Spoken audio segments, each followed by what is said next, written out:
Hi. All right, I want to go over some shoulder exercises for rehab. So I like the light bands because if you have an issue, you're probably weak. So don't go heavy. This is the only one I have, so I'm going to use it. I'm just tying it around something. You could do it on a doorknob and close the door, or some of them go in. But my shirt is nice because it can wrinkle if I'm not in the right places. Also, the height of it could help or not help.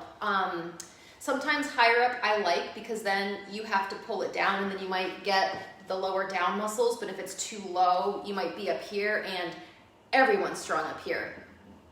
This is usually weak. I talked about this last video that I'm gonna rotate, I'm gonna come here. So I want a little bit of internal rotation and then pull out. See, this is too hard that like, if I do more, I'm gonna probably get out of alignment a little bit. I want my elbow out a little bit, and then I can start to feel the back of the shoulder. So there is a groove back here. This muscle does connect to your shoulder blade, the infraspinatus. Typically, we're really strong in the front here, so this is a very common one that people are given to strengthen it. If it's heavy tension, you might have to, see I'm not going beyond my elbow, do a couple here, have slack, start here, and then pull out, and then release. But you should be with a coat hanger in. Your shoulders shouldn't be rounded forward. If you can't get it back, just try to get the muscles to work right here. But what I don't want is the arm doing this. I want the arm to rotate around. So whether you have a pad or even a pair of socks shoved in another sock I've seen from some physical therapy, then another one you can do is internal rotation. So I would come here and then internally rotate it and then come out. Inhale and then exhale. And you know, alignment all matters. Can you keep your shoulder back as you do this? I don't want this to happen. I want you to keep that coat hanger in. I mean, not an actual coat hanger, right? Like it's a metaphor. And then yeah, internal rotation.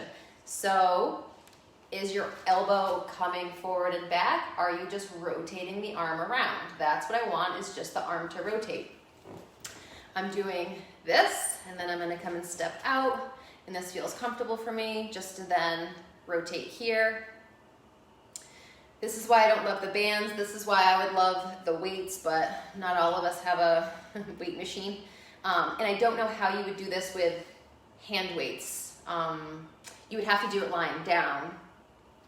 So another rotator cuff is pulling the shoulder blade back, and then it's the aw shucks. And then keep the shoulder down, keep the shoulder back as you release the elbow out. And so I tell people either to squish grapes in your armpit or maybe a bagpipe, if you happen to be Scottish using that. But if your shoulder's off, I mean, the elbow, the direction of your elbow is going to drastically affect how you use it. If you're too far here, that's already tipping my shoulder head forward, so I might have to be back. So these are very loose guidelines in order to get your muscle to work. But I mean, you might even be here and just kind of do this depending on where your shoulder needs to be. So don't work through pain. You need to kind of find the place that your body wants to work. Maybe you can only do this one exercise for a little bit, and then you can maybe add on the other ones. Maybe you don't need to do all of them because that's not your issue. I do forget which one works specifically with each shoulder, which is why it's important to kind of either see a physical therapist to do all this, but maybe you're doing these and I just think people should do them correctly, which is why I'm sharing this video with you. So, hope it helps.